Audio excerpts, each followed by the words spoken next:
In light of recent international developments, it is safe to say that the opening of accession talks for Albania and North Macedonia has been great news, especially during the coronavirus crisis. While the public in both countries was gradually losing patience and faith towards their governments and the EU and its enlargement policy was losing credibility. So on one hand, this is an opportunity to restore its credibility, while on the other, it serves as an incentive for the rest of the Balkan countries to continue with the reforms. Regarding the current pandemic situation in the country, well, coronavirus did bring down Kosovo's government. The official narrative is that the government fell as a result of disputes over the approach in regards to the pandemic. LDK partners called for enacting a state of emergency, which in turn would give all the power to President Thaçi. On the other hand, Prime Minister Kurti rejected such calls, arguing they were unnecessary, while sacked LDK's interior minister for spreading panic after he had publicly supported Thaçi's call for a state of emergency. Disagreements over the 100% tariff on imports from Serbia further aggravated tensions not only between their coalition partners, but also between Kurti and the international community.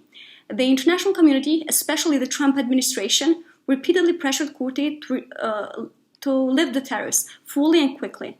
Kurti's government, on the other hand, planned to lift tariffs on raw materials coming from Serbia starting from March 21st, whereas planned to completely abolish the tax starting from April 1st for a 90-day period, during which Serbia would have the chance to show its willingness to stop the negative campaign towards Kosovo.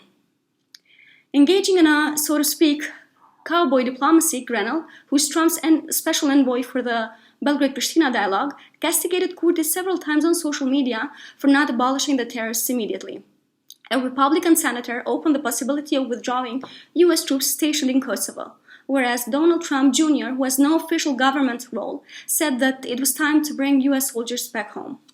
An agreement between Kosovo and Serbia would be a much-needed diplomatic win for Trump, especially in the upcoming 2020 elections, as well as would give great recognition to Grenell himself.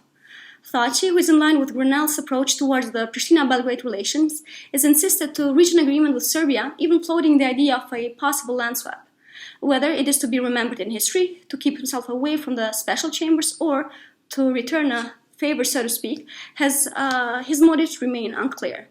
What is clear, however, is that Thaçi is not content with the powers vested in him by the Constitution, under which the president has a largely ceremonial role.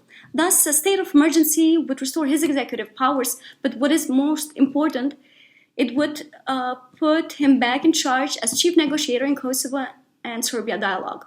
Pandemics such as this affect social, economic, and political systems, as well as disrupt international politics and relations in various forms.